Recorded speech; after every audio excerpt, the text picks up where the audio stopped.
বিৰিণা পাতে সমনীয়া বিহুৰে বিৰিণা পাত বিহু থাকে মানে বিহুকে বিনাবা বিহু গ'লে বিনাবা কাক। বসন্তৰ সেউজ পৰিৱেশত আকৌ পালেহি অসমীয়াৰ অতিকে আপোন ৰঙালী বিহু। আমাৰ স্বাভিমান এই বিহুটিৰ সৈতে থকা যি আত্মিক সম্পৰ্ক, যি আত্মিক সংযোগ, সেই আত্মিক সংযোগৰ যি অনুভৱ, এই অনুভৱ প্ৰকাশৰ ক্ষেত্ৰত মই সদায় শব্দৰ অভাৱ অনুভৱ কৰোঁ। অসমীয়াৰ মন প্ৰাণ উতলা কৰি তোলা হেঁপাহৰ ৰঙালী বিহুৰ উলগ আৰু অসমীয়া নতুন বছৰৰ শুভেচ্ছা জনাইছোঁ।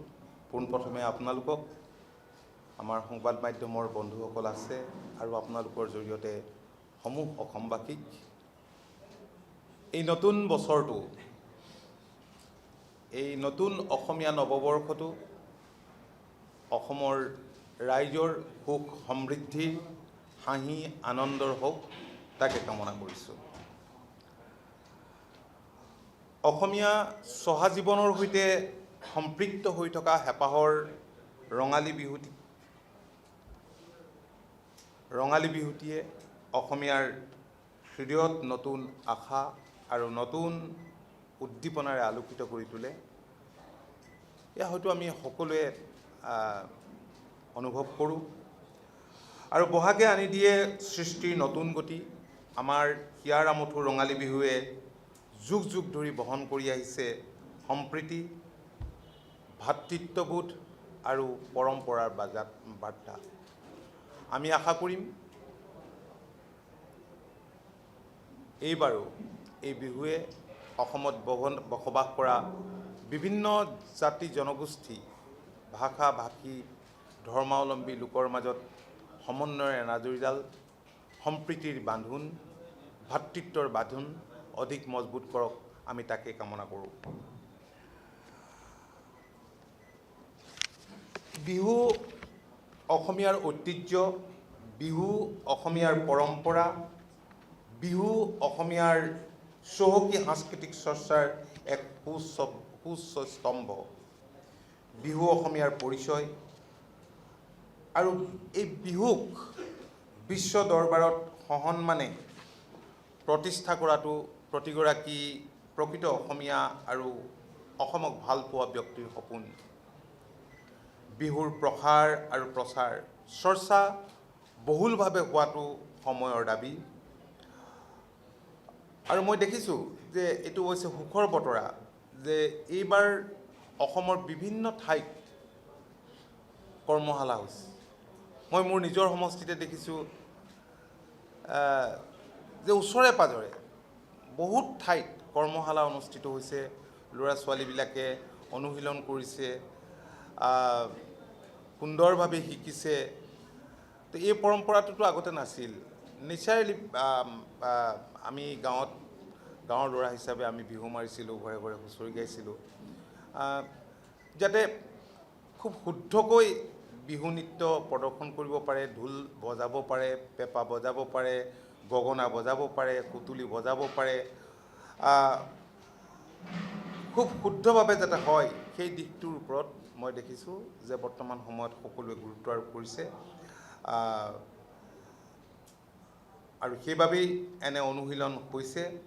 আৰু মই ভাবোঁ যে এয়া অসম আৰু অসমীয়া জাতিৰ বাবে এটা অত্যন্ত শুভ ইংগিত। আৰু এই মুহূৰ্তত এটা কথা সগৌৰৱে ক'বই লাগিব যে বৰ্তমানৰ ৰাজ্য চৰকাৰখনৰ ঐকান্তিক প্ৰচেষ্টাত বিহুক বিশ্ব দৰবাৰত যি প্ৰতিষ্ঠাৰ কথা আছিল, প্ৰতিষ্ঠাৰ যি সপোন, সেই সপোন সম্পূৰ্ণৰূপে বাস্তৱায়িত হৈছে। মাননীয় মুখ্যমন্ত্ৰী ডক্টৰ হিমন্ত বিশ্ব শৰ্মা ডাঙৰীয়াৰ দূৰদৃষ্টিসম্পন্ন পৰিকল্পনাৰ বাবেই এয়া সম্ভৱ হৈছে। অসমীয়াৰ বিহু নৃত্যই ইতিমধ্যে গিনিজ ৰেকৰ্ড গঢ়িবলৈ সক্ষম হৈছে আৰু এইবাৰ ঝুমুৰেও সেইটো কৰিছে। আমাৰ আহ্বান এটাই যে অসমৰ লগতে আমি জানো যে ভাৰতবৰ্ষৰ বিভিন্ন ঠাইত অসমৰ লোক আছে, বিদেশত আছে। সেইসকলে নিজ নিজ স্থানতে বিহুৰ চৰ্চা কৰক, ভালদৰে চৰ্চা কৰক, বিহু উদযাপন কৰক, আৰু আমি ভাবোঁ যে তেতিয়াই আমাৰ বাপতিসাহোন বিহু অধিক জনমুখী হ'ব আৰু অধিক জনপ্ৰিয় হ'ব। এইবাৰৰ নতুন বছৰটো আমাৰ দলৰ বাবে, মই ভাবোঁ যে সকলো দলৰ বাবে এইটো এটা তাৎপৰ্যপূৰ্ণ হ'ব, কাৰণ ৰঙালী বিহুৰ পাছতে পঞ্চায়ত নিৰ্বাচন অনুষ্ঠিত হ'ব, বহু প্ৰতীক্ষিত পঞ্চায়ত নিৰ্বাচন। আমাৰ দৃষ্টিত এই নিৰ্বাচন হ'ব প্ৰতিটো ৰাজনৈতিক দলৰ বাবে এক বৃহৎ ৰাজনৈতিক পৰীক্ষা, আৰু আমাৰ আশা যে আসন্ন পঞ্চায়ত নিৰ্বাচনত অগপৰ লগতে NDAৰ ফলাফল অতি উৎকৃষ্ট হ'ব।